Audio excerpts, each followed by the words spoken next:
ISKCON Mangaluru వారి రాధా గోవింద ఆలయం మంగళూరు వారి తరపున స్వాగతం సుస్వాగతం అండి. ధ్యాన యోగం 6వ అధ్యాయం ఆత్మ సంయమ యోగం దీన్ని చూస్తున్నారు. లెవెల్ 2లో నిన్న 17 శ్లోకాల వరకు చూసాము. తదుపరి చూద్దాం. ఓం అజ్ఞానతిమిరాంధస్య జ్ఞానాంజనశలాకయా చక్షురున్మిలితం యేన తస్మై శ్రీ గురవే నమః. శ్రీ చైతన్య మనోభీష్టం స్థాపితం యేన భూతలే స్వయం రూప కదా మహ్యం దదాతి స్వపదాంతికం. వందేహం శ్రీగురో శ్రీయుత పదకమలం శ్రీగురూన్ వైష్ణవాంశ శ్రీరూపం సాగ్రజాతం సహగణ రఘునాథాన్వితం తం సజీవం సాద్వైతం సావధూతం పరిజన సహితం కృష్ణ చైతన్య దేవం శ్రీరాధా కృష్ణ పాదాన్ సహగణ లలితా శ్రీ విశాఖాన్వితాంశ. హే కృష్ణ కరుణా సింధో దీనబంధో జగత్పతే గోపేశ గోపికా కాంత రాధాకాంత నమోస్తుతే. తప్త కాంచన గౌరాంగి రాధే బృందావనేశ్వరి వృషభానుసుతే దేవి ప్రణమామి హరిప్రియే. వాంఛాకల్పతరుభ్యశ్చ కృపా సింధుభ్య ఏవ చ పతితానాం పావనేభ్యో వైష్ణవేభ్యో నమో నమః. నమో ఓం విష్ణుపాదాయ కృష్ణప్రేష్ఠాయ భూతలే శ్రీమతే భక్తివేదాంత స్వామినితి నామినే. నమస్తే సరస్వతి దేవే గౌరవాణి ప్రచారిణే నిర్విశేష శూన్యవాది పాశ్చాత్య దేశతారిణే. జయ శ్రీ కృష్ణ చైతన్య ప్రభు నిత్యానంద శ్రీ అద్వైత గదాధర శ్రీ సాది గౌర భక్త బృంద. హరే కృష్ణ కృష్ణ కృష్ణ హరే హరే హరే రామ రామ రామ హరే హరే. హరే కృష్ణ కృష్ణ కృష్ణ హరే హరే హరే రామ రామ రామ హరే హరే.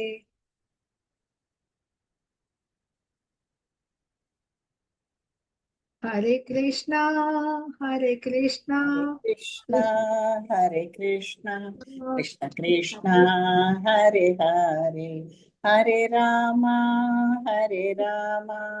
రామ రామ హరే హరే. రాధా గోవిందకి జై. ఓం నమో భగవతే వాసుదేవాయ. ఈ ధ్యాన యోగంలో చెప్పారు కదా శ్రీకృష్ణ భగవానుడు ఎలా మొదలు పెట్టారనేది చూసాం. దీన్ని ఎలా ఎందుకంటే ఎలాగా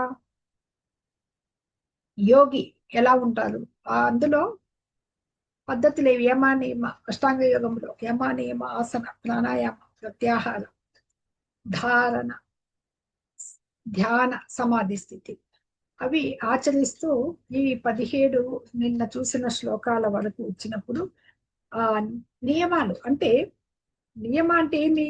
వ్యక్తిగత క్రమశిక్షణ 2 శ్లోకాలు చూసాం కదా, 16, 17. అతిగా భుజించే వాడికి, అతి తక్కువ తినేవానికి, అతిగా నిద్రించే వానికి, తగినంత నిద్ర లేని వారికి యోగి అయ్యేకి అవకాశం లేదనమాట. ఎలా ఉండాలి? యుక్తాహార విహారస్య యుక్త చేష్టస్య కర్మసు యుక్త స్వభావ బోధస్య యోగో భవతి దుఃఖః. ఇక్కడ ఎవరైతే దుఃఖః అని మనకి 17వ శ్లోకం చెప్తుంది. ఎలా ఉండాలి ఇతడు, ఆసనం ఎలాగా, ఈ యోగా పద్ధతి ఎలాగా అనేది ఇక్కడ చెప్పబడుతుంది అనమాట. ఈ యోగ ఆసనము యమ నియమ ఆసనం. ఆసనం అయిన తర్వాత ఆసనం మీద కూర్చుని ఉండాలి. ధ్యానము ఎలా చేయాలి? భగవంతుణ్ణి అతిగా గతిగా భావించి ధ్యానం చేస్తూ ఉండాలని 13, 14 శ్లోకాల్లో చూడడం జరిగింది. తదుపరి ప్రాణాయామం అంటే లోనికి వచ్చే శ్వాస ఎందు బయటికి వెళ్ళే శ్వాసను యజ్ఞంగా సమర్పించడం, బయటకు వెళ్ళే శ్వాస ఎందు లోనికి వెళ్ళే శ్వాసను సమర్పించడం. కొందరు ప్రాణశక్తి నియంత్రణలో నిమగ్నమై ప్రాణాయామం అంటే శ్వాసను నియంత్రించి ఉండడం అభ్యాసం చేస్తూ లోనికి బయటకు వెళ్ళే శ్వాసల నియంత్రణ చేస్తూ ఉంటారు. ఇది 4వ అధ్యాయంలో 29వ శ్లోకంలో చెప్పబడుతుందన్నమాట. శ్వాసని ఎలా నియంత్రించాలి. ప్రత్యాహారం 15వ శ్లోకం చెప్పింది. ప్రత్యాహారం ఈ విధంగా నిరంతరము మనస్సు నియమ ఆసన కూర్చుని యోగి మనస్సును భగవంతుని అందే నిలిపి ప్రాణాయామం చేసిన తర్వాత క్రమశిక్షణ మనస్సు కలిగిన యోగి భౌతిక అస్తిత్వాన్ని ఆపివేయడం ద్వారా నాయందే పరమశాంతితో స్థితుడై భగవద్ రాజ్యమును పొందును. ఎప్పుడైతే మనస్సును సంలగ్నం చేశాడో క్రమశిక్షణ యుక్తాహార విహారస్య అని చెప్పాం కదా, వ్యక్తిగత క్రమశిక్షణ అంటే దేనికి అతి ఉండకూడదు. ఎంత జాగ్రత్తగా ఉంటేనే అది మితంగా. అదే కృష్ణ భక్తి భావన పడ్డేలా ఉంటాడు. చక్కగా కృష్ణపద కర్మలు చేసినప్పుడు అధికంగా నిద్రించరు. మన గురువులంతా గోస్వాములు కానీ ఏవి. అలాగే కృష్ణ ప్రసాదం ఎంత పవిత్రమైంది భగవంతుని పెట్టినప్పుడు. సాత్విక ఆహారం అన్నమాట.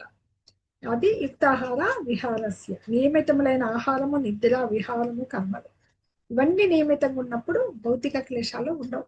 ఈ విధంగా ప్రత్యాహార స్టేజ్కి వచ్చినప్పుడు ఆసన, ప్రాణాయామం, ప్రత్యాహారం అంటే భౌతిక భావం నుంచి బయటికి వచ్చేయడం. అది మనకి గత అధ్యాయంలోనే చెప్పబడింది. మనకి గత అధ్యాయంలో 28వ శ్లోకంలో చెప్పబడింది. ఒకసారి చూద్దాం. అది 28 కాదు, క్షమించాలి. హరే కృష్ణ. అక్కడ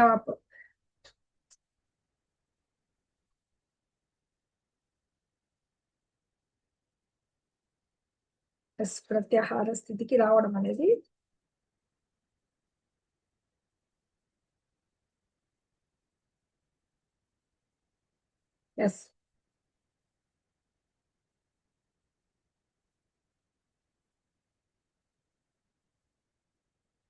యోగా. ఈ యోగాలో ఎప్పుడైతే ఇంద్రియాలని కంట్రోల్లో పెట్టుకునే, అంటే చుట్టుపక్కల ఏం జరుగుతున్నా కూడా భౌతిక భావనలో ఉండరు కాబట్టి ఇంద్రియాలు తన కంట్రోల్లోకి వస్తాయి, పరిగెత్తవు. మనసును కంట్రోల్ చేసుకున్నప్పుడు ఇంద్రియాలు సెన్సెస్ కంట్రోల్లోకి వస్తాయి కదా. అది వాటిని నియంత్రించడమే ప్రత్యాహారం అన్నమాట. ఏం జరిగినా పట్టించుకుని ఆ స్టేజ్కి రావడమే ప్రత్యాహార స్థితి. ఆ స్థితిలో క్రమశిక్షణ కలిగిన మనసు భౌతిక అస్తిత్వాన్ని ఆపివేయడం ద్వారా పరమశాంతితో స్థితుడై ఈ 15వ శ్లోకంలో క్లియర్ గా చెప్పబడింది అనమాట. ఇది అయిన తర్వాత నెక్స్ట్ స్టేజ్కి వెళ్తాడు. ధారణ సంపూర్ణ క్రమశిక్షణతో మనస్సుని అన్ని స్వార్థపూరిత వాంఛల నుండి వెనక్కి మరల్చి పరమశ్రేష్టమైన ఆత్మశ్రేయస్సు మీదనే లగ్నం చేస్తారు. ఇటువంటి వారు యోగంలో సమస్త ఇంద్రియాల కోరికలకు అతీతంగా ఉంటారు. 18వ శ్లోకం చూద్దాము. హరే కృష్ణ. యదా వినియతం చిత్తం ఆత్మన్యేవాతిష్టతే నిస్పృహ సర్వకామేభ్యో యుక్త ఇత్యుచ్యతే తదా. ఇక్కడ యోగాభ్యాసము ద్వారా యోగి తన మనోకర్మలన్నిటిని నియంత్రించి, అంటే ఈ విషయరహితమైన స్వార్థపూరితమైన వాంఛల నుండి వెనక్కి లాక్కుని, ఎప్పుడైతే ఇంద్రియాల కంట్రోల్కి వచ్చాయి కదా, ఆత్మ శ్రేయస్సు మీదనే లగ్నం చేస్తారు. పరమశ్రేష్టమైన ఆధ్యాత్మిక స్థితిలో నిలిచిపోతాడనమాట. అప్పుడు యోగంలో స్థిరంగా ఉన్నట్టుగా చెప్పబడతారనమాట. అంటే వీటిలో ఈ యోగి కర్మలు ఎలా ఉంటాయంటే, మనుషుడు యొక్క మామూలు కర్మలు చేస్తూ ఉంటాం మనం, భౌతిక కర్మలు దానిల కంటే కూడా వేరుగా ఉంటాయన్నమాట. ఈ సంపూర్ణ యోగి ఇంకా కోరికలే ఉండవని చెప్తాం కదా, అలాంటి స్థితి భక్తులకు కూడా వస్తుంది. కృష్ణ భక్తి భావన అంబరీష చక్రవర్తిని చెప్పొచ్చు కదా. సవై మన కృష్ణ పదార విందయో వచాంసి వైకుంఠ గుణాను వర్ణనే 2వ అధ్యాయంలోనే వచ్చింది. మహారాజు అంబరీషుడు తన మనస్సును ఎలా పెట్టుకున్నాడు, శ్రీకృష్ణుని అంటే తన ఇంద్రియాలన్నీ ఎలా ఫోకస్ చేశాడంటే కృష్ణుని చరణ కమలముల మీదే పెట్టేశాడు. పలుకుల్ని, తన వాక్కుని భగవంతుని దివ్య గుణాలు వర్ణించేదానికే పెట్టాడు. తన హస్తాల్ని భగవంతుని మందిరాన్ని, శ్రీహరి మందిరాన్ని శుభ్రం చేయడందే, తన కర్ణములను అచ్యుతుని కర్మలను శ్రవణం చేయుటకే. చక్షువులు అనగా కళ్ళు, తన నేత్రాల్ని ఆయన దివ్య రూపాలని వీక్షించడంలోనే. దేహాన్ని భక్తుల దేహాలకి స్పృశించుట ఎందే. నాసికని శ్రీకృష్ణ భగవాన్కి అర్పించిన తులసి మాలలు పూలని వాసన చూచడం. జిహ్వ నాలుకని భగవంతుని చరణ కమలాలకు అర్పించిన ఆ తులసి దళాన్ని రుచి చూడడము, ప్రసాద రుచి. పాదాలు ఆయన తీర్థ స్థలాలే, శ్రీహరి తీర్థ స్థలాలకే మరియు మందిరాలకు పోటీ. తన శీలము శ్రీ ఋషికేశునికి వందనం అనర్చుట ద్వారా. ఈ కోరికలన్నీ కూడా తన కోరికలను భగవంతుని పనులు చేసేదానికి ఉపయోగించండి. ఇవన్నీ కూడా శుద్ధ భక్తులకు తగినవై ఉన్నాయన్నమాట. ఎవరైతే నిరాకార వాదం అంటాం కదా, అంటే భగవంతుడు లేడు అంటే శూన్యాన్ని ఆరాధించే వాళ్ళకి ఇట్లాంటి ఆధ్యాత్మిక స్థితి రాదు. ఎందుకంటే భగవంతుడికి ఆకారమే లేదన్నప్పుడు ఇప్పుడు చెప్పిన కర్మలన్నీ ఎలా ఆచరిస్తారు? వాళ్ళు కేవలము ధ్యానంలో కూర్చుని నిరాకారాన్ని, శూన్యాన్ని ఆరాధిస్తూ ఉంటారు. భగవంతుడిని ధ్యానించడంలో అంటే సాకార రూపమైన భగవద్ ధ్యానం, ఆత్మస్వరూపుడైన పరమాత్మని ధ్యానించడమే అనమాట. జీవుడు ఆత్మస్వరూపుడు కదా, అలాగే మన హృదయస్థ పరమాత్మ ఎలా ఉన్నారు, చతుర్భుజ రూపుణ్ణి, ఆయన్ని ధ్యానించడంలో కూడా భగవంతుని ఈ స్థితికి, ఆత్మానుభవ స్థితికి వస్తారు కదా. అంటే యోగాభ్యాసం ద్వారా ఎలా వచ్చాడు అనేది ఇక్కడ చెప్తున్నారు అన్నమాట. యోగి తన ముందు తన మనస్సును నియంత్రించుకున్నాడు, ఇంద్రియాలు నియంత్రించుకున్నాడు, ఆ విషయ కోరిక రహితమైన ఆధ్యాత్మిక స్థితిలో కూర్చున్నాడు అనమాట. ఇవి భక్తుడికి అంబరీష చక్రవర్తికి చెప్పాం కదా ఎలా వినియోగించుకుంటారు అనేది చూస్తున్నాం అనమాట. ఇవన్నీ నిత్య స్మరణం ద్వారా ఆయన చేత, ఆయన భగవంతుని నిత్య స్మరణం ద్వారా ఆయన చరణ కమలాల మీద లగ్నమైనప్పుడే ఈ ఆధ్యాత్మికత అనేది తెలుస్తుంది అనమాట. ఇవన్నీ కూడా ఈ భక్తితో సేవలు చేసే కర్మలన్నీ అర్చనం అనపడుతుంది. ఎందుకంటే అన్ని మన ఇంద్రియాలన్నీ భగవంతుడి కోసమే పనిచేస్తున్నాయి కాబట్టి అర్చనం. మామూలుగా మన ఇంద్రియాలకి ఏదో ఒక వ్యాపకం ఉండాలి. ఆ వ్యాపకము సామాన్య జనులకి, ఈ సన్యాసాశ్రమంలో ఉన్న వాళ్ళకి తప్ప, భక్తులకి మాత్రము తప్ప, వీళ్ళకి ఎవరికి ఇప్పుడు చెప్పిన ఈ ఈ పద్ధతి ఇంద్రియ దివ్యమైన ఇంద్రియ మనోవ్యాపకము ఆత్మానుభవ మార్గానికి ఒక చక్కటి మార్గం, విధానం అన్నమాట. దాన్నే యుక్తము అంటారు.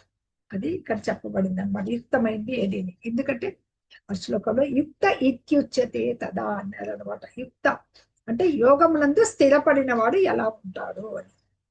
ఇది సామాన్య జనులకి రాదు, సన్యాసాశ్రమంలో ఒక యోగి, అష్టాంగ యోగములో పయనించే యోగి తన యమ నియమ ఆసన ప్రాణాయామ ప్రత్యాహార తర్వాత ధారణ స్థితికి వచ్చాడనమాట. తదుపరి ఏం జరుగుతుందో చూద్దాం. ఇది ధ్యాన స్థితికి వస్తాం. యథా దీపో నివాతస్థో 19వ శ్లోకం చెప్తుంది. నేంగతే సోపమా స్మృత యోగినో యత చిత్తస్య యుంజతో యోగమాత్మనః. గాలి వీచని ప్రదేశంలో దీపం ఎలాగైతే నిశ్చలంగా ఉండినట్లుగా మనస్సు వశమునందున్న యోగి తన పరతత్వ ధ్యానంలో స్థిరంగా ఉండును. ఇక్కడ గాలి కాలేదనుకోండి, దీపం కదలదు, అలాగే నిశ్చలంగా వెలుగుతూ ఉంటుంది. అదే విధంగా ఎప్పుడైతే మనస్సు తన కంట్రోల్లో పెట్టుకుని కోరికల నుంచి, విషయవాంఛల నుంచి అదుపులోకి తెచ్చుకున్నాడు ఇంద్రియాల్లో, ఆ యోగి ఎలా ఉంటాడంటే పరతత్వ ధ్యానం, భగవంతుని ధ్యానంలో నిశ్చలంగా ఉంటాడనమాట, స్థిరంగా ఉంటాడు. భక్తుడు, నిజమైన కృష్ణ భక్తుడు కూడా అలాగే ఉంటాడు కదా, భగవాన్ని ధ్యానం చేస్తూ. అది ఇక్కడ ఈ శ్లోకంలో చెప్పబడింది అనమాట. సమాధి స్థితి. ఇప్పుడు అది మనకి అష్టాంగం అన్నాం కదా, యమ నియమ ఆసన ప్రాణాయామ ప్రత్యాహార ధారణ ధ్యాన అయిపోయింది. ఇప్పుడు సమాధి స్థితి. ఈ సమాధి స్థితి ఈ శ్లోకాల్లో చెప్పబడింది అనమాట. ఈ సమాధి అనబడే పూర్ణత్వ స్థితిలో పరిపూర్ణ మానవుని మనస్సు సమస్త మానసిక కలాపముల నుండి యోగాభ్యాసం చేత నిరోధింపబడి ఉండును. పరిపూర్ణత స్థితి ముందు మనస్సు నిరోధించబడింది, మానసిక కలాపాల నుండి. మనస్సు ఎక్కడికి చంచలం కాకుండా ఉంది. శుద్ధమైన మనస్సుతో ఆత్మను వీక్షింపగలుగుట మరియు ఆత్మయందే ఆనందమును సుఖమును అనుభవించుటేందును అతనికి గల సమర్థతను బట్టి అట్టి పరిపూర్ణ స్థితిని నిర్ధారింపవచ్చు. ఆత్మారాముల్లాగా మనసులోనే ఆనందాన్ని అనుభవిస్తూ ఉంటాడు. అది నువ్వు ఎంతవరకు యోగాకు వచ్చావు అనేది, అన్ని పరిపూర్ణత ఎంతవరకు సాధించావు అనే దాన్ని బట్టి నిర్ధారించవచ్చు అనమాట. అట్టి ఆనందమయ స్థితిలో పవిత్రమైన ఇంద్రియం ద్వారా అనుభవంలోకి వచ్చే అపరిమిత దివ్యానందంలో మానవుడు ప్రతిష్ఠితుడై అతడు సత్యము నుండి వైదొలగక. సత్యం ఏంటది ఇక్కడ? భగవానుడు. వీళ్ళకి దాన్ని మించిన మరొక అధిక లాభం లేదని భావించను. ఇట్లా స్థితిలో యోగా స్థితిలో కూర్చున్నావు, నువ్వు సమాధి స్థితికి వచ్చావు. అప్పుడు ఎలాంటి కష్ట నష్టాలకి దుఃఖాలకి గొప్ప కష్టమునంద చెల్లింపడు. భౌతిక సంపర్కంచే ఉత్పన్నమగు సకల దుఃఖముల నుండి పొందబడు వాస్తవమైన ముక్తి ఇదియే. ఇది ఈ యోగాభ్యాసం అనేది ఏం చేస్తుంది? మనుజుడు క్రమక్రమంగా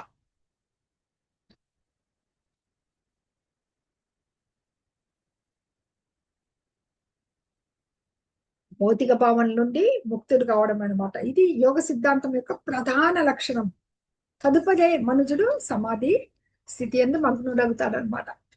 అంటే ఆత్మ పరమాత్మతో సమానం అనేది ఎట్టి డౌట్స్, సంశయాలు లేకుండా, సందేహాలు లేకుండా ఆ యోగి హృదయస్థ పరమాత్మను గుర్తించగలగడం అన్నమాట. అదే సమాధి స్థితి. అంటే సమానము, మనము భగవంతుని నిత్యాంశము. అది యోగి తన హృదయస్థ పరమాత్మ ద్వారా గమనించగలుగుతాడనమాట. పతంజలి యోగ పద్ధతి ఎవరు పెట్టారు, చెప్పారు? అష్టాంగ యోగము రచించింది ఎవరు? పతంజలి యోగ సూత్రాలు రచించాడు కదా. అదనమాట. ఆ దివ్యానందాన్ని పతంజలి కూడా అంగీకరించడం జరిగిందనమాట. కానీ వీళ్ళైతే ఎవరు? అద్వైతులు. అంటే జీవాత్మ పరమాత్మలో కలిసిపోతుంది అనేది మోక్షం అంటారు వాళ్ళు, కైవల్యం. అక్కడికి ఎండ్ అంటారు. అంటే పైకి వెళ్తాము, భగవంతుని సేవిస్తాము, ఆధ్యాత్మిక కర్మలు ఇవేం లేదు, అద్వైతులు అంటారు. అందుకే వాళ్ళకి జీవాత్మ పరమాత్మలో లీనం అవ్వడం. కానీ ద్వైతం అంటే భగవంతుడు కుంభలో లీనము కాకుండా మన తదుపరి జీవితం ఉంది, ఆధ్యాత్మిక జీవితము. అందులో భగవంతుణ్ణి సేవిస్తూ ఉంటారు అని, కొన్ని ఉత్తమ లోకాలకు చేరి వైకుంఠ లోకాలు ఉంటాయి కదా, అక్కడ భగవంతుణ్ణి సేవిస్తారనేవి ఆధ్యాత్మిక కర్మలు అన్నమాట. దీన్ని అద్వైతులు ఒప్పుకోరు. కానీ వాళ్ళ పద్ధతి ఏది? ధర్మార్థ కామ మోక్షాలు, పురుషార్థాలు అంటారు కదా. ఈ ధర్మము, అర్థము, కామము, అంత్యంలో మోక్షం, అదొకటే పురుషార్థం అనమాట. కానీ ఈ ఈ పతంజలి యోగ నిర్ధారణలో యోగి భగవంతుణ్ణి కాంచగలుగుతాడు అనేది చెప్తారనమాట. ఇప్పుడు శిక్షాష్టకం అని శ్రీ చైతన్య మహాప్రభు రాశారు. దాంట్లో కూడా చేతో దర్పణ మార్జనం అంటే ఈ భౌతిక కాలుష్యం ఏదైతే అద్దం మీద ఉన్న దుమ్ముని తొలగించినట్లుగా ఈ భౌతిక మలినాలతో ఉన్నదంతా మన మనస్సుకున్న ఈ మలినాన్నంతా తొలగిస్తేనే భగవంతుడి దర్శనం అవుతుంది అని చెప్పేసి చెప్తారన్నమాట. ఇది ఆనందమయమైన స్థితి. ఈ స్థితిలో అంటే కొందరు యోగులు ఉంటారు, ఏం చేస్తుంటారు? అన్ని లైంగిక కార్యకలాపాల్లో పాల్గొంటుంటారు, మత్తు మందులు తీసుకుంటూ ఉంటారు. వాళ్ళంతా కపటి యోగులు. వాళ్ళక ఆ యోగా. ఇంకా కొందరు ఉంటారు, యోగాలో ఏమొస్తాయి? సిద్ధులు ఉన్నాయి యోగాలో. అనిమా సిద్ధి, మహిమా సిద్ధి, లగిమా సిద్ధి, వశీకరణ సిద్ధి, ఇలాంటి కొన్ని సిద్ధులు ఉన్నాయి. ఇప్పుడు మన ఈయన ఎవరు, మన హనుమాన్ గురించి చూస్తే రామాయణంలో లంకలో ప్రవేశించేటప్పుడు అక్కడికి ఎగిరి వెళ్ళినప్పుడు, ఏదైతే సముద్ర లంఘనం చేసినప్పుడు శరీరాన్ని అధికంగా పెంచుతాడు. సిద్ధి లంఘించినప్పుడు అలా వెళ్తాడు. వెళ్ళిన తర్వాత అక్కడ లోపల ప్రవేశించేటప్పుడు అతి సూక్ష్మ రూపము ఆయన ధరించడం జరుగుతుంది. ఇవన్నీ సిద్ధులు అన్నమాట. ఈ సిద్ధులు ఎందుకు ఉపయోగించాడు? ఓన్లీ భగవంతుడి కొరకు. కానీ వీళ్ళు ఏం చేస్తారు? ఈ సిద్ధులకి అది ఒక కోరిక అనమాట. ఆ సిద్ధుల కోసమే యోగములో ప్రవేశిస్తారు. చూడు, వాళ్ళు యోగంలో పూర్ణత్వం పొందిన వాళ్ళు కాదు భగవత్. కనుక యోగాల్ని వ్యాయామంగా చేసిన వాళ్ళు కానీ, సిద్ధుల నిమిత్తమై ఉపయోగించే వాళ్ళు కానీ, వాళ్ళ యోగ లక్ష్యం ఏంటి అసలు? పరమాత్మని అంతరాత్మలో తెలుసుకోగలగడం. అది తెలుసుకోలేకపోతే వాళ్ళు నశించినట్లే అనమాట. కానీ ఈ యుగంలో చక్కగా కలత లేకుండా నిర్వహింపగలిగే యోగం ఏది అంటే అది కృష్ణ భక్తి రస భావనము అని చెప్పుకోవాలన్నమాట. హరే కృష్ణ. తదుపరి చూద్దాం.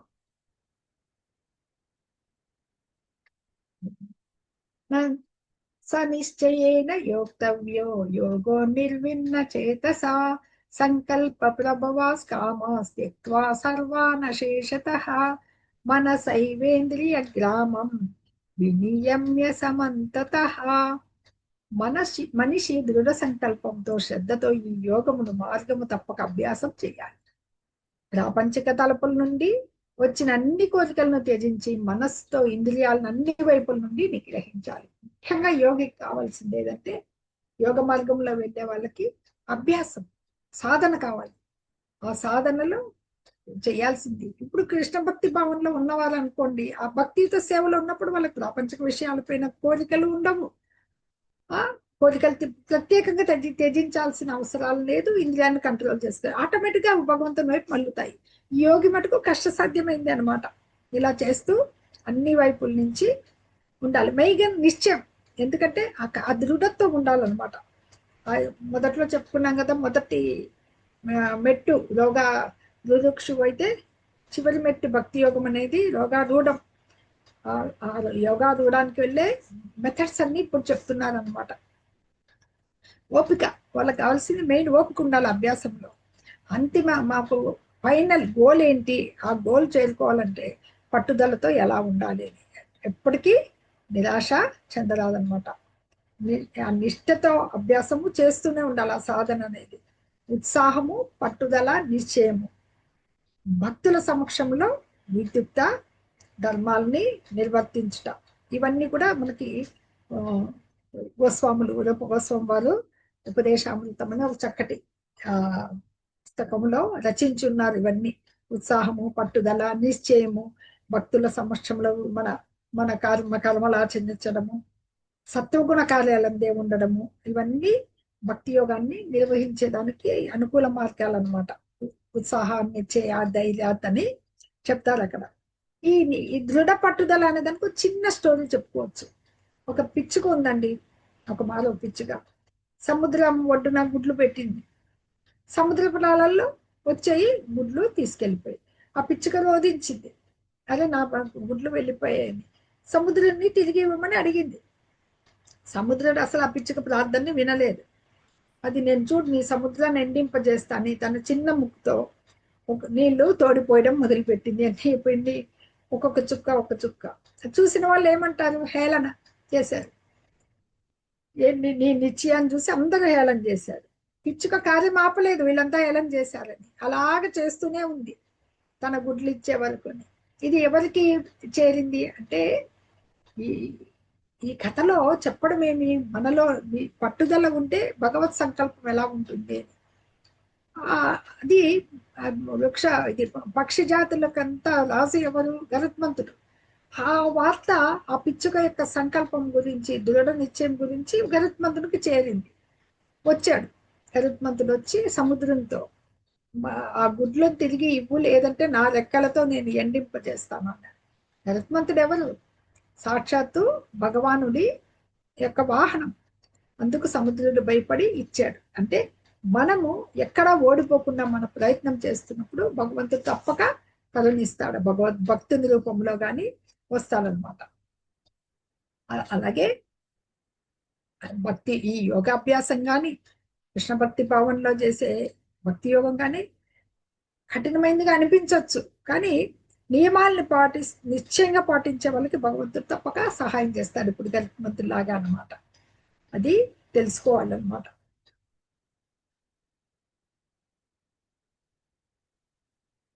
శనైరుపరమేత్ బుద్ధ్యా ధృతిగా గృహీతయా ఆత్మ సంస్థమన కృత్వా నకించిదపి చింతయేత్. పూర్తి నిశ్చయంతో కూడిన బుద్ధి ద్వారా మనిషి క్రమక్రమంగా సమాధిలో నెలకొనాలి. సమాధి స్థితికి వచ్చాక కూడా చెప్తూ, ఆ విధంగా మనస్సును కేవలం ఆత్మ మీదనే లగ్నం చేసి ఇక దేనిని గురించి కూడా ఆలోచింపకూడదు. అదే ఇక్కడ ఇదే మళ్ళీ ప్రత్యాహార చెప్తుంది అనమాట. సరి అయిన నిత్యం బుద్ధి ద్వారా ఏం చేయాలి, మనిషి ప్రత్యాహారం వస్తుంది ఇక్కడ. ఇంద్రియ కర్మల నుంచి మెల్లిగా విరమించుకోవాలన్నమాట. ఆ మనం ఇంద్రియాలన్నీ కంట్రోలింగ్ లోకి తెచ్చుకోవడమే ప్రత్యాహారం. అంటే నిశ్చయము, ధ్యానము, ఇంద్రియ కర్మల నుంచి విరమణ, ఈ మూడు చేయడమే సమాధికి దారి తీస్తాయి. ముందు నీకు పట్టుదల ఉంది, రెండవది ధ్యానంలో ఉన్నావు, మూడవది మొత్తం మన ఇంద్రియ కర్మలన్నీ కూడా మన ఇంద్రియాలన్నీ కంట్రోల్లోకి వచ్చేసాయి అనమాట. అది అప్పుడు నేను ఈ భౌతికత్వం నన్ను ఏమన్నా కలత పెడుతుందనే భయం అతడికి ఉండదన్నమాట.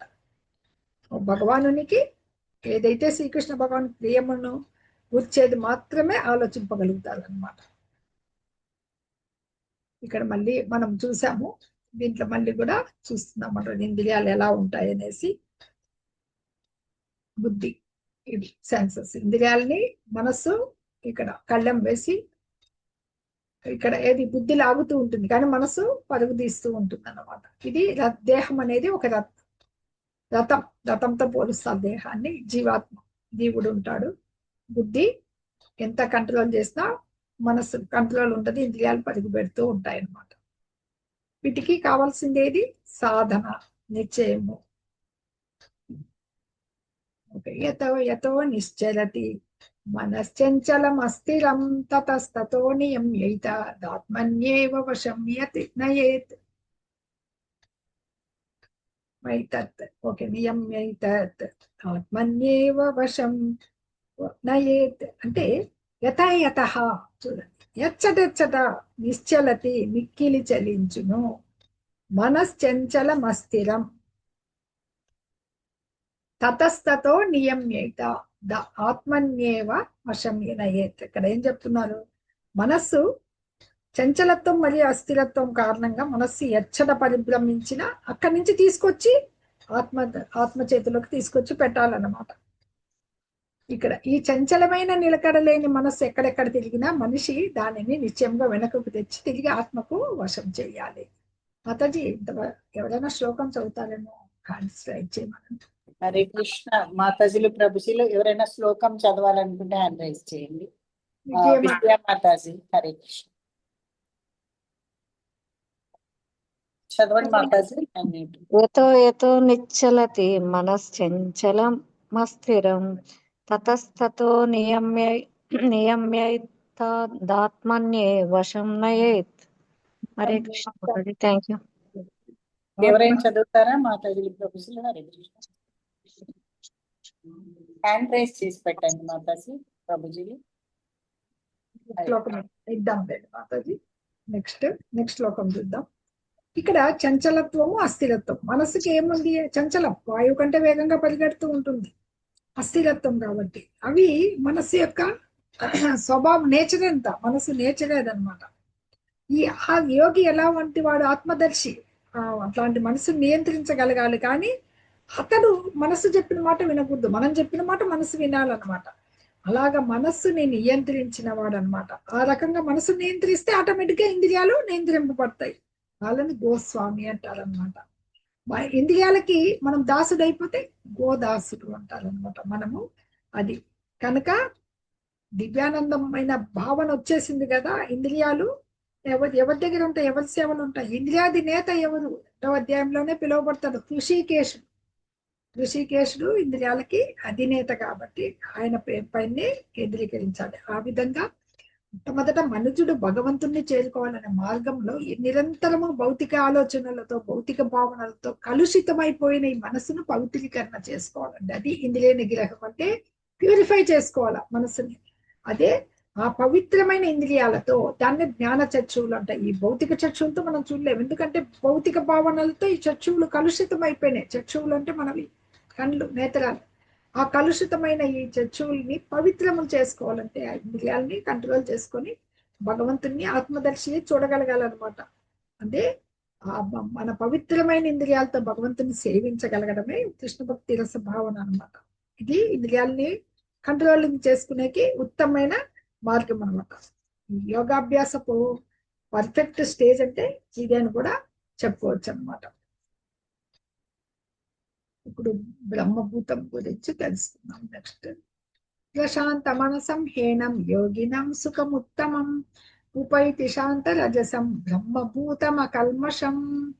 ప్రశాంత మనసం అంటే ప్రశాంతంగా భగవంతుని, కృష్ణుని నుండి పాద పద్మాలందు లగ్నమైన మనసం, మన మనస్సు, హి నిశ్చయముగా, ఏనం ఈ యోగినం యోగి ఎలా ఉంటాడు? సుఖం ఉత్తమం, సుఖముగాను శ్రేష్టమైనది పొందుతాడు అన్నమాట. ఉపైతి శాంత రజసం అంటే రజోగుణంని పోగొట్టుకుని, అంటే రజోగుణం నశించి బ్రహ్మభూతం, ఇది పరతత్వ భావన ద్వారా ముక్తి, బ్రహ్మభూత స్టేజ్కి వస్తాడు, భగవంతుణ్ణి కనుగొన్నాననే స్టేజ్కి వస్తాడు అనమాట. అకల్మషం, పూర్వపాపాల నుంచి బయటికి రావడం జరుగుతుంది. భగవంతుడు చెప్తున్నాడు, భగవంతుని యందు మనస్సు సంలగ్నమైన యోగి అత్యున్నతమైన ఆధ్యాత్మిక సుఖపూర్ణత్వంను తప్పక పొందును.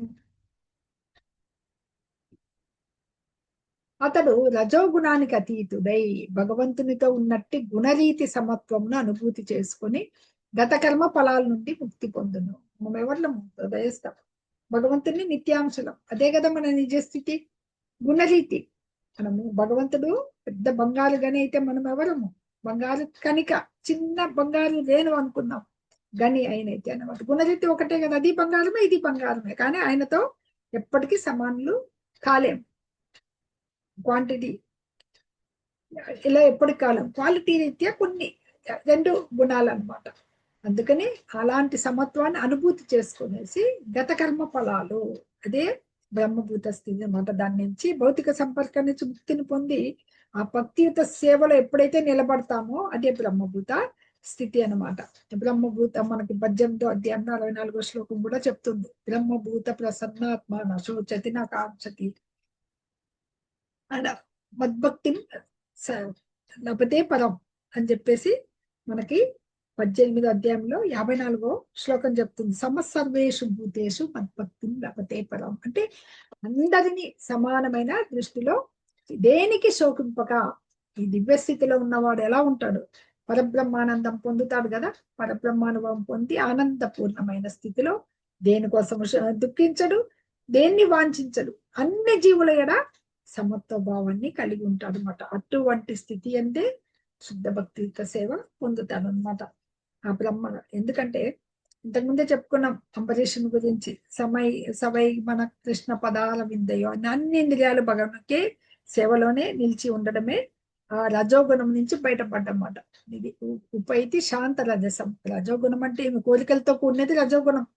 సత్వగుణం అంటే సాత్వికమైన గుణం, దాని నుంచి బయటపడడం అనేది అదే అనమాట. ఇక్కడ అది చెప్తున్నారు, ప్రశాంత మనసుతో ఎలా ఉండాలి. యుంజన్నేవం సదాత్మానం యోగి విగత కల్మషః సుఖేన బ్రహ్మ సంస్పర్శం అత్యంతం సుఖం అశ్నుతే. ఇంతకుముందు బ్రహ్మ భూత స్థితి చెప్పాం కదా, ఇక్కడ బ్రహ్మ సంస్పర్శ అని చెప్తున్నారు అనమాట. ఈ బ్రహ్మ సంస్పర్శ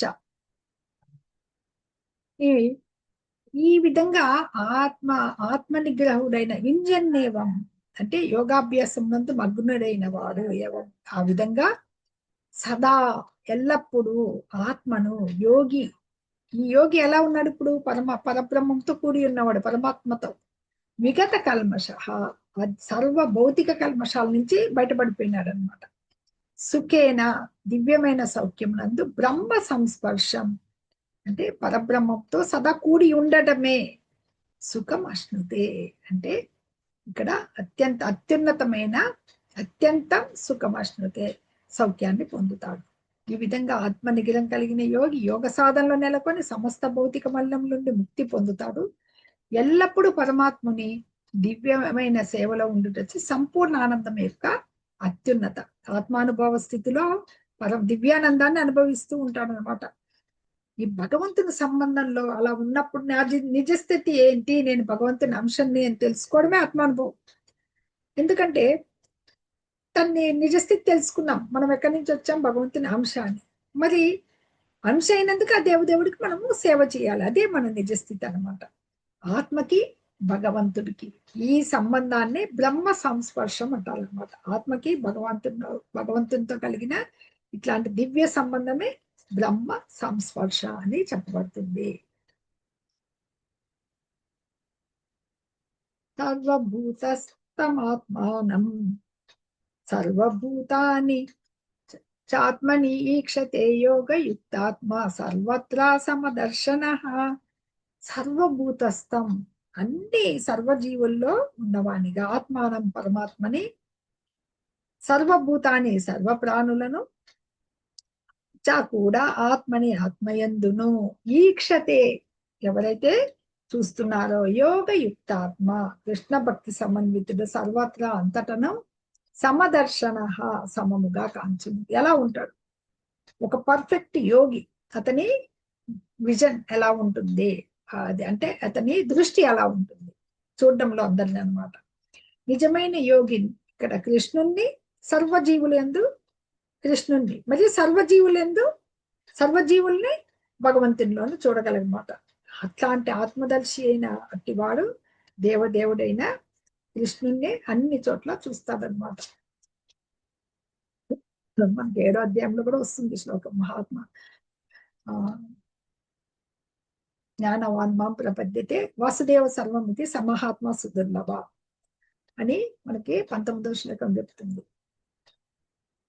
అంటే ఇక్కడ కొన్ని శ్లోకాలు చెప్పుకోవచ్చు మనం. ఎందుకంటే శ్రీకృష్ణ భగవానుడు విద్యా వినయ సంపన్నే. గత శ్లోకాల్లో చూసాం, గత అధ్యాయంలో. బ్రాహ్మణే గవిహస్తి శుని చైవ స్వపాకేచ పండిత సమదర్శిన. గోవులోను బ్రాహ్మణుని, గోవుని, ఏనుగుని, కుక్కని, కుక్క మాంసం తినే చండాలుని అందరిలోనూ పరమాత్మ రూపంలో చూస్తాడు. దివ్యుడు అని తెలిసి చూస్తారు కదా. పూర్ణయోగికి అది తెలుసు. ఎందుకంటే నిజమైన ద్రష్ట అన్నమాట భగవంతుని చూడగలడం. అది ఈ కానీ భగవంతుడికి ఉన్నాడు, అన్నిట్లోనూ ఉన్నారు. కానీ ఈ భౌతికత్వం అనేది, అంటే ఈ భౌతిక మనము దాంట్లో చిక్కుకున్నాం కానీ బందీ అవుతున్నాం. భగవంతుడికి అంటవైన ఆయన ఆ భౌతికత్వానికి దూరుడు అనమాట. అసలుకి మన ఇదే జీవాత్మకి పరమాత్మకి ఉన్న భేదం అనమాట. భగవంతుడిది తటస్థ వైఖరి. ఇట్లే ఆధ్యాత్మిక శక్తి ఎలా ఉంటుంది మనకి మనకి 7వ అధ్యాయంలో వచ్చే అధ్యాయంలో వస్తుంది మనకి. ఎందుకంటే జీవులంతా భగవాన్ శక్తి అందే నిల్చున్నాం కదా మనము. అపరేయ మితస్త్వన్యాం ప్రకృతిం విద్ధిమే పరం జీవభూతం మహాబాహో ఏగేతం దారిద్ర జగత్. అక్కడ చెప్తారు ఏది అపరాశక్తి. పరాశక్తి భగవంతుడైతే మనం కూడా పరాశక్తి వాళ్ళమే. కానీ ఇక్కడ భౌతిక జగత్తులో ఇక్కడ వచ్చామన్నమాట. ఈ ఆధ్యాత్మిక శక్తి ఉత్తమమైంది, భౌతిక శక్తి న్యూనమైంది అనమాట. అది భూమి, పంచభూతాలు, మనకి ఈ మనసు, బుద్ధి, అహంకారం, ఈ మూలకాలతో తయారైంది ఈ భౌతిక జగత్తు ఉంది కదా, ఇది కొంచెం తక్కువది. భగవంతుని ఆధ్యాత్మిక శక్తి ఉత్తమమైంది. అక్కడ జీవులు కూడా అలాంటి ఆధ్యాత్మిక జగత్తు నుంచి వచ్చిన వాళ్ళే నిత్యాంశులు. ఇక్కడికి వచ్చి ఈ మాయ ఎప్పుడైతే పట్టుకునిందో మాయతో కప్పబడిపోయినప్పుడు జీవుడు ఏమైతాడు? భౌతిక శక్తి ఎందు నిలిచినప్పుడు ఇంద్రియాలకి దాసుడైపోతాడు అనమాట. ఆధ్యాత్మిక శక్తి ఎందు నిలిచినప్పుడు భగవంతునికి ప్రత్యక్షంగా సేవిస్తాడు. ఇలాంటి పరిస్థితుల్లోనూ ఎప్పుడైనా కూడా భగవంతుని దాసుడే. ఇది చూడగలగడమే ఇక ఎవరికి కృష్ణ భక్తి భావన, సమత్వ వీక్షణం, అన్ని చోట్ల సమానంగా దర్శించగలగాలన్నమాట. యో మాం పశ్యతి సర్వత్రా సర్వం చ మయి పశ్యతి తస్యాహం న ప్రణశ్యామి సచమే న ప్రణశ్యతి. ఇంకా చూస్తున్నారు అనమాట. ఎలా చూడాలి అంటే, ఎవరు నన్ను సర్వత్రా వీక్షించువానికి, నన్ను అంతటా దర్శించేవాడికి, నా యందు అన్నింటినీ దర్శించేవాడు నన్ను కోల్పోడు, నేను వాడిని కోల్పోను. ఎవరిని నా యందు సమస్తము గాంచువానికి, నన్ను అన్నిటిలోను వాసుదేవ సర్వమితి సమహాత్మ సుదుర్లభ. దాంట్లో మహాత్ముల్లో మాత్రమే అంతా వాసుదేవమయము. ఈ భౌతిక ప్రకృతి వచ్చింది ఆయన నుంచి. చరాచర స్థావర జంగమాలు అంటాం, కదిలేవి కదలేవి అన్నిట్లోనూ అనువనున భగవంతుడు పరమాత్మ రూపంలో ఉన్నాడు, అన్ని జీవుల్లోనూ ఉన్నాడు అనే సమస్తము భగవన్మయమే అని చూడటమే కాకుండా, అలాగే నా యందే అన్నింటినీ దర్శించు. మనము ఒక ఉదాహరణ చెప్పుకోవచ్చు. ఎందుకంటే యశోదామాతను చెప్పుకుంటాం. యశోదామాత మట్టి తిని వచ్చాడు శ్రీకృష్ణ భగవానుడు. వస్తే నోరు తెరిచి నాయన అని చెప్పి అడిగింది. నోరు తెరిచి చూపించు అంటే, ముందు నేను తెరవనంటాను. తర్వాత తెలిస్తే ఏం చూసింది ఆమె? అఖిలాండ బ్రహ్మాండ లోకాలన్నీ చూసింది లోపల. అంటే అంతటా భగవంతుడిలోనే ఉంది. అంతట్లోనూ భగవంతుడే ఉన్నాడు, అంతటా ఆయనలోనే ఉందన్నమాట.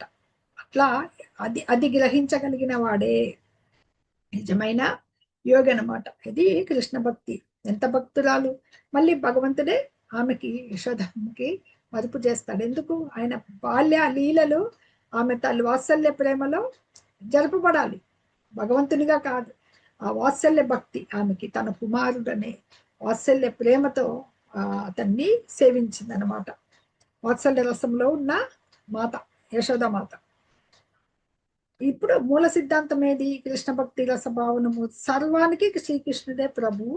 కృష్ణుడు లేకుండా ఏది కూడా స్థితి కలగలేదు, ఈ భౌతిక జగత్తు కానీ ఆధ్యాత్మిక జగత్తు కానీ అన్నమాట. అందుకు ఇలాంటి అతీతమైన కృష్ణ ప్రేమను పొందడానికే భక్తుడైతే కృష్ణునితో లీనమైపోతారన్నమాట. మనకి బ్రహ్మ సంహితలో శ్లోకాలు అవన్నీ చెప్తాయి. ప్రేమాంజనాన్ని కళ్ళకు, ప్రేమ అనే కాటుకను కళ్ళకు పూసుకుంటే భక్తులచే సదా వీక్షించబడే ఆదిదేవుడైన గోవిందుణ్ణి నేను భజిస్తాను అన్నమాట. అంటే ప్రేమ, అంత ప్రేమ చూపులతోనే మళ్ళీ మాలిన్యరహితమైన ఇది రావాలి, విజన్ రావాలని చెప్పుకున్నాం కదా. మన చర్చల్లో కల్మషం పోయి ప్రేమ మాత్రమే ఉండాలన్నమాట. అలాంటప్పుడే భక్తుని చూపునికి శ్రీకృష్ణ భగవానుడు దూరం కాడు. వాడు నన్ను కోల్పోడు, నేను వారిని కోల్పోను. అలాగే యోగి, అది భక్తుడి గురించి చెప్పుకుంటాం. మరి యోగి ఏ స్టేజ్కి వచ్చాడు? హృదయస్థ పరమాత్మని చూసే స్టేజ్కి వచ్చాడు. ఎందుకంటే శ్రీకృష్ణుని హృదయస్థ పరమాత్మగా వీక్షించే స్టేజ్కి తన యోగాభ్యాసం ద్వారా వచ్చాడు. అది కూడా ఇప్పుడు చెప్పాను, అతను కోల్పోడు అని చెప్పేసి ఇక్కడ చెప్తున్నారు. ఈ యోగి కూడా క్రమంగా శుద్ధ భక్తునిగా మారి హృదయం నందు శ్రీకృష్ణుని గాంచకుండా క్షణం కూడా ఉండలేదన్నమాట. సర్వభూత స్థితం యో మాం భజత్యేకత్వమాస్థితః సర్వతా వర్తమానోపి సయోగి మై వర్తతే. మాతాజీ ఎవరన్నా చదవమంటారా? హరే కృష్ణ. మాతాజీలు ప్రభుజీలు ఎవరైనా చదువుతారా ఈ శ్లోకము? హ్యాండ్ రైజ్ చేయండి, లేకపోతే అన్మ్యూట్ చేసుకొని చదవండి. హరే కృష్ణ. హరే కృష్ణ మాతాజీ. చదవండి నాగలక్ష్మి. సర్వభూతస్థితం యో మాం భజంత్యే తత్వమస్థితః సర్వదా వర్తమానోపి సయోగి మయి వర్తతే. హరే కృష్ణ. నేను పరమాత్మ ఒక్కడే అని, హృదయస్థ పరమాత్మ ఇరువురు ఏకమని, నన్నే సర్వభూతములందు స్థితుడై ఉన్న పరమాత్మగా ఆరాధించి యోగి అన్ని రకాల కార్యకలాపాలు చేస్తున్న నాయందే ఉంటాడు. అంతటా వీక్షించేవాడే యోగి అని చెప్పారు. ఇంకా అతని చూస్తున్నాం యాక్షన్స్ ఆఫ్ అవి ఎవరివి? ఒక పరిపూర్ణమైన యోగి యొక్క కర్మలు ఎలా ఉంటాయనేది చెప్తున్నారు అనమాట. భగవంతుడు పరమాత్మ ఒకడే, బ్రహ్మము పరమాత్మ భగవాన్ అని చెప్పి భగవంతుణ్ణి అబ్సల్యూట్ ట్రూత్ తెలుసుకున్నాం కదా. ఆయన బ్రహ్మము అంటే ఆయన యొక్క దేహ కాంతి, ఆ వెలుగు. పరమాత్మ హృదయస్థ పరమాత్మ భగవంతుడు అంటే నా హృదయంలో వీక్షించే ఆ పరమాత్మను దేవాది దేవుడు ఒక్కరే అని ఎరిగి ఆ పరమాత్మ భజన మందే భజత్యేకత్వమాస్థితః అంటే నిత్యం భజతి, భక్తియుత సేవలో ఏకత్వమున నిలిచినవాడు అని అర్థం అన్నమాట. సర్వథా అన్ని విధాల మొత్తమానోపి నిలిచినప్పటికీ ఆ యోగి సయోగి అతడు దివ్య జ్ఞాని అయి భగవంతుని నిలిచి ఉంటాడని ఇక్కడ చెప్పబడుతుంది అన్నమాట. ఆ ధ్యానం అనేది ఎలా ఉండాలి? పరమాత్మ ధ్యానానికి కృష్ణ ఇక్కడ చూస్తూ ఉంటే కృష్ణ భక్తి, మన భక్తి యోగం గురించి చెప్పుకున్నప్పుడు ఒక భక్తుడికిను మరియు పరమాత్మ ధ్యానమునందున్న ఈ యోగికి ఎలాంటి భేదం లేదు అని ఇక్కడ చెప్పబడుతుంది అన్నమాట.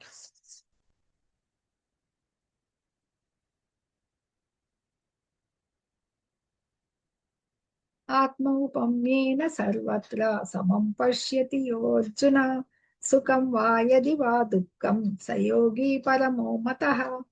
ఓ అర్జున, సకల జీవులను సమానముగా దర్శిస్తూ వాటి సుఖాలు దుఃఖాలు తనకే కలిగినట్లు స్పందించేవాడు పరిపూర్ణమైన యోగులు. ఎందుకంటే ఉత్తమ యోగి లక్షణాలు ఇవన్నీ ఎలా ఉండాలి? యోగి తన సుఖం మాత్రమే కేవలం చూసుకోడు, అందరి సుఖ దుఃఖాలు కావాలి. అట్లండి కృష్ణ భక్తి భావనలో ఉన్నవాడు భక్తుడికే ఉత్తమ యోగులే వారు. ఎలా అంటే ఋషులంతా పూర్వం ఏమాలోచించే వాళ్ళు, సకల యజ్ఞాలు యాచనలు శాంతి హోమాలు ఇవన్నీ ఎందుకు చేస్తారు? లోక కళ్యాణం కొరకు ఆచరిస్తూ ఉంటారన్నమాట. భగవంతుడు అంటే జీవులకి సుఖశాంతులు ఎప్పుడు వస్తాయి? ఎప్పుడైతే భగవంతుడే అన్ని కర్మలకి దివ్య భోక్త, 5వ ఇక్కడ ఏం చెప్పారు? ఉత్తమ యోగి అన్నాం కదా, సుఖ దుఃఖాలను సమానంగా చూస్తాడు. 5వ అధ్యాయంలో మనం ఆఖరి శ్లోకం చూసాం. భోక్తారం యజ్ఞ తపసం సర్వలోక మహేశ్వరం. యజ్ఞాలకి తపస్సులకి భోక్త ఎవరు? భగవంతుడు. అన్ని లోకాలకి మహేశ్వరుడు ఆయన. సుహృదం సర్వభూతానం, అన్ని జీవులకి శ్రేయోభిలాషి. జ్ఞాత్వా మాం శాంతి పృచ్చతి, అది తెలుసుకున్నవాడు శాంతిని పొందుతాడనమాట. అది ఈ యోగికి తెలుస్తూ ఉంటుందన్నమాట. ఎందుకంటే ఇది ఎప్పుడైతే మనిషి ప్రకృతి త్రిగుణాలకు లోనైపోయి భగవంతుని మర్చిపోతాడు, అది అందుకే ఈ భౌతిక తాపత్రయాలకు లోనైపోతున్నాడు అని యోగికి తెలుసు ఖచ్చితంగా అనమాట. భగవంతుణ్ణి భక్తిలో ఉన్న యోగి కూడా ఇలాంటి తెలుసుకున్నందుకే సుఖంగా ఉంటాడు. కాబట్టి అందరికీ నేను తను మాత్రమే సుఖంగా ఉండి సరిపోతుందా? నీకు జ్ఞానం వచ్చింది, భగవంతుని తెలుసుకున్నావు, ఎక్కడ నిజస్థితి మర్చిపోయారు. ఈ విషయాన్ని, ఈ జ్ఞానాన్ని నలుగురికి పంచగలగడమే. ఇప్పుడు ప్రపాదల వారు ఎలాగైతే మనకి ఇస్కాన్ స్థాపన ద్వారా భగవద్గీత భాగవత బోధనల ద్వారా కృష్ణ సంబంధ విజ్ఞానాన్ని అందరికీ, అంటే భాగవత ధర్మాన్ని అందరికీ పంచుతున్నారు. అది యోగి చేయాల్సిన ఇది అనమాట. పంచడానికి యత్నిస్తాడు. తన సుఖం చూసుకో, సకల జీవుల్లో సమానంగా దర్శిస్తూ వాటి సుఖాలు దుఃఖాలు తనకే కలిగినట్లుగా. ఈ కలియుగంలో ఎన్నో సుఖ దుఃఖాలకు లోనై జనులు పరితపిస్తూ ఉన్నారు. తాపత్రయాలతోనూ, శాంతి లేకుండా, యుద్ధాలు కలహాలతో. వాళ్ళందరినీ భక్తి మార్గంలో తేవడం వల్ల, అంటే కృష్ణుడికి మనకి మనం నిత్యాంశలము, భగవంతుని సేవకులము అని తెలుసుకోగలగాలి. ఆయనతో సంబంధాన్ని మనం పునరుద్ధరించుకోవాలా. ఇది అశాశ్వతమైన దేహం కోసము తాపత్రయపడ్డం ఎందుకు అని ప్రతి ఒక్కళ్ళీ కృష్ణ భక్తి రస భావితలు కావాల్సిన ఆవశ్యకత, దాని అవసరం ఎంత ఉంది అని ప్రచారం చేయడానికే అతను ఈ జగత్తులో అన్నమాట ఖచ్చితమైన ఒక జనాలకి ఉపయోగపడే మనిషి అని చెప్పుకోవచ్చు అనమాట. వాడే భగవంతుడికి అతనే ప్రియతమ సేవకుడు కాగలడు అనమాట. తస్మాన్ మనుష్యేసు కశ్చిన్మే ప్రియకృత్తమ అని భగవంతుడు 18వ అధ్యాయంలో 69వ శ్లోకంలో చెప్పడం జరిగింది అనమాట. తస్మాన్ మనుష్యేసు కశ్చిన్మే ప్రియకృత్తమ భవిత నచమే తస్మాత్ అన్య ప్రియతరో భువి. నాకు అతని కన్నా ప్రియమైన సేవకుడు మరొక్కడు ప్రపంచంలో లేడు, అతని మించిన ప్రియుడైన వాడు వేరొక్కవాడు ఉండబోడు. అంటే ఎవరు ప్రియమైన సేవకుడు అంటే ఈ భక్తి రహస్యాన్ని భక్తులకు పంచే వాళ్ళకి శుద్ధ భక్తి యోగం కలుగుతుంది. అతని నాకు భక్తి ప్రచారం అంటే భగవంతుని గురించి తెలుసుకోవడం, ఎవరో కాదు భగవంతుడి గురించి తెలుసుకోగలగాలన్నమాట. అందుకే ఇప్పుడు మరి ఇవన్నీ యోగి చేయగలరా? యోగికి ఏముంది? అష్టాంగ యోగంలో ఏం బోధించారు? ఒక యోగి ఎక్కడికి వెళ్తాడు? ధ్యానం చేయడానికి ఏకాంత ప్రదేశానికి వెళ్తాడు. ప్రతి ఒక్కరిని అలా వెళ్ళే యోగికి ఇక్కడ సమాజంలో అందరినీ కృష్ణ భక్తిలో చేర్చాలన్న భక్తుని కన్నా పూర్ణుడా కాదు కదా. అది ఇక్కడ తెలుసుకోగలగాలన్నమాట. అర్జున ఉవాచ. ఇప్పుడు అర్జునుడికి కొన్ని సందేహాలు. యోగం అంతా విన్నారు. అష్టాంగ యోగంలోనే 8 అంగాలు 8 అంగాలు తెలుసుకున్నాం. తర్వాత అతడు ఆ యోగి పర్ఫెక్ట్ గా ఎలా ఉన్నాడు? అతని నిశ్చయము, దృఢ నిశ్చయము, సంకల్పము, ఇంద్రియ నిగ్రహము, దాంతో ప్రత్యాహార స్థితి నుంచి ధారణ సమాధి స్థితికి వచ్చాడు. అతని విజన్ ఎలా ఉంటుంది? భగవంతుని ఎలా దర్శించగలుగుతాడు? హృదయస్థ పరమాత్మని ఎలా దర్శించాడు? ఇవి చూసాం కదా. ఇప్పుడు అర్జునుడు ఇదంతా విన్న తర్వాత ఒక సందేహం వస్తుందన్నమాట.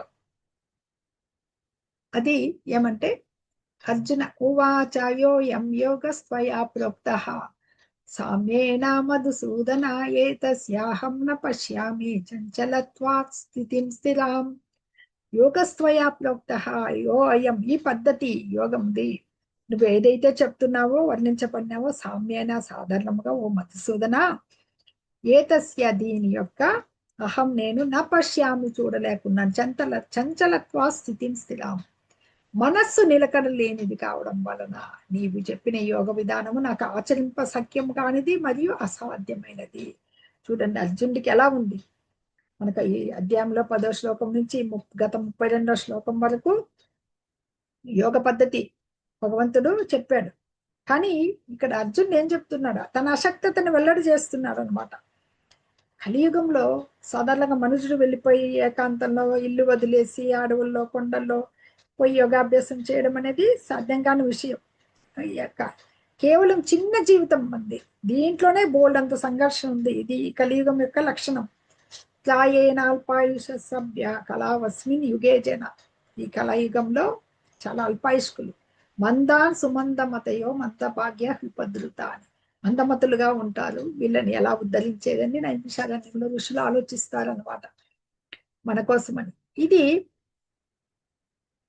ఈ ఇప్పుడు మామూలైన పద్ధతులే స్వీకరించలేకపోతే ఈ అడవులకు వెళ్ళడము ఇవన్నీను నియమిత జీవనంలో జీవించడము, ప్రత్యేకంగా ఈ ఆసనాలు వేయడము, స్థానాలు వెళ్ళడము, విషయ కర్మలు, మనోనిగ్రహాలు, వీటి నుంచి కఠిన కార్యాలు కదా ఇవన్నీ కూడా యోగ పద్ధతుల్ని అనుసరించలేదు. ఎందుకంటే అర్జున్నే తీసుకోండి. అర్జునుడు ఎటువంటి వాడు, ఎన్ని యోగ్యతలు ఉన్నాయి అర్జునుడికి.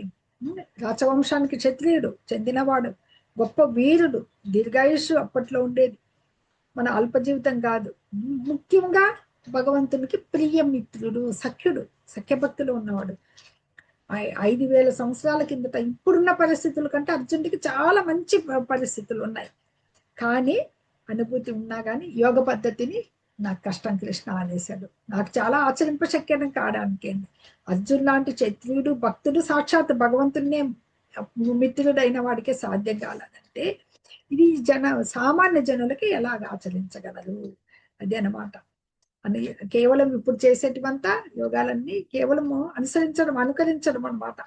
దీంట్లో యోగాండంలో దాంట్లో ఆత్మానుభవం అనే మాటే లేదు. కేవలము దేహ దారుఢ్యం కొరకు కసరత్తులు మాత్రమే అని వాళ్ళ సమయాన్ని వృధాపరుచుకుంటున్నారు. నిజమైన యోగం అంటే ఆత్మానుభవ స్థితిలో భగవంతుణ్ణి తెలుసుకోగలగడం అన్నమాట. చంచలం హిమన కృష్ణ ప్రమాథి బలవదృఢం తస్యాహం నిగ్రహం మన్యే వాయోరివ సుదుష్కరం. హరే కృష్ణ. ఎవరం చదువుతారా మాతాజీ ఈ శ్లోకము? మాతాజీలు ప్రభుజీలు ఎవరైనా చదవాలనుకున్న వాళ్ళు హ్యాండ్ రైజ్ చేయండి, లేకుంటే బిల్లా విజయ మాతాజీ చదవండి. హరే కృష్ణ మాతాజీ. చంచలం హి మనః కృష్ణ ప్రమాతి బలవదృఢం తస్యాహం నిగ్రహం మన్యే వయోరివ సుదుష్కరం. థ్యాంక్ యూ మాతాజీ. జీవి రెడ్డి ప్రభుజీ హరే కృష్ణ చదవండి. అన్మ్యూట్ చేసుకోండి ప్రభుజీ. చదవమంటారా? చదవండి. చంచలం హి మనః కృష్ణ ప్రమాతి బలవదృఢం తస్యాహం నిగ్రహం మన్యే వాయోరివ సుదుష్కరం. హరే కృష్ణ ప్రభుజీ. చాలా బాగా చదివారు. ఓ కృష్ణ, ఈ మనస్సు చంచలము, కల్లోలితమైంది, బలమైంది, మరియు మొండి పట్టుదు గలది. అలాంటి మనస్సును నిగ్రహించడం వీచే గాలిని అంచటం కన్నా ఎక్కువ కష్టంగా అనిపిస్తుంది. ఇంకా చెప్తున్నారు తన సందేహాలు అర్జునుడు. అది మొట్టమొదటి ఏం చెప్పారు? ఇదేదో చాలా కష్టంగా ఉంది యోగ పద్ధతి, మనస్సు చంచలం అని. ఈ మనస్సు బలమైంది, మొండి పట్టుగలది, మన మాట విందు. అలాంటి మనసును నిగ్రహించడము గాలిని అంచటం కన్నా. ఒక్కసారి బుద్ధికి విధేయులై ఉండాల. మనకి ఇంతకు ముందు కూడా ఒక చూపించారు కదా, ఇది మళ్ళీ ఒకసారి చూసుకోవచ్చు మనము. ఇది హరే కృష్ణ. ఇది మనస్సు. ఇక్కడ బుద్ధి కంట్రోల్లో ఉండాలి కదా. ఈ కళ్యాణం అనేది మనస్సు, ఇవి ఇంద్రియాలు పరిగెడుతున్నాయి. మనస్సు ఇంద్రియాలని కంట్రోల్ చేయలేకపోతుంది అనమాట. ఎందుకంటే బుద్ధి మాట వినదు. ఒక్కోసారి ఈ బుద్ధికి వినకుండా ముందుకు వెళ్ళిపోతూ ఉంటుంది అనమాట.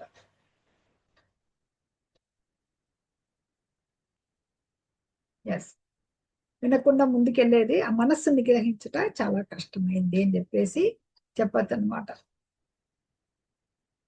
ఇది తీవ్ర గాలిని అంటే మనకు ఉపనిషత్తులు ఏం చెప్తున్నాయంటే, కఠోపనిషత్తు ఏం చెప్తుందంటే, ఇంతకుముందు చూసినట్లుగా ఈ దేహం అనే రథంలో జీవుడు ప్రయాణికుడు కాదా. దేహం అనే రథంలో ఈ జీవుడు ప్రయాణికుడు. ఈ జీవుడు మనం మన దేహం ఒక రథం అనుకుంటే ప్రయాణికుడు అయితే, బుద్ధి ఎవరు? రథ చోదకుడు, సారథి విన్నాడు. మనస్సు ఈ రథాన్ని నడిపే కళ్యాణం అన్నమాట. సాధనం అయితే ఇంద్రియాలు, అశ్వాలు అన్నమాట. ఈ గుర్రాలు ఇంద్రియాలు, మన ఇంద్రియాలు మనం మాట వినం అనమాట.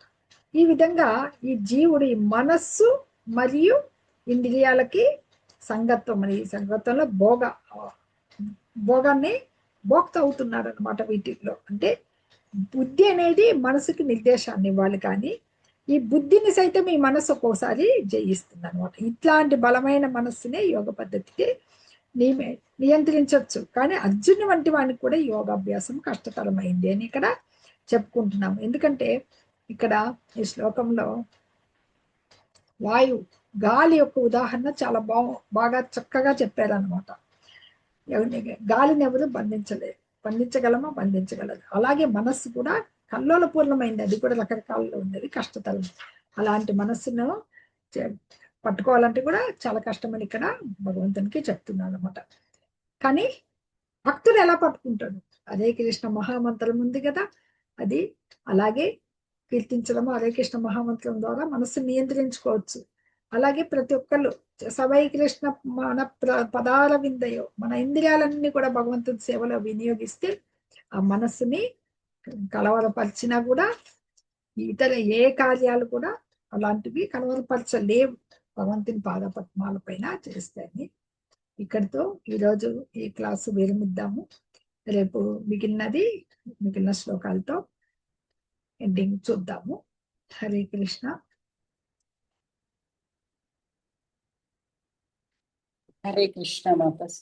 మాతాజీలు ప్రభుజీలు ఎవరికైనా ఏమైనా డౌట్స్ ఉంటే అడగండి మాతాజీ. రికార్డింగ్ ఉంది మాతాజీ. హరే కృష్ణ.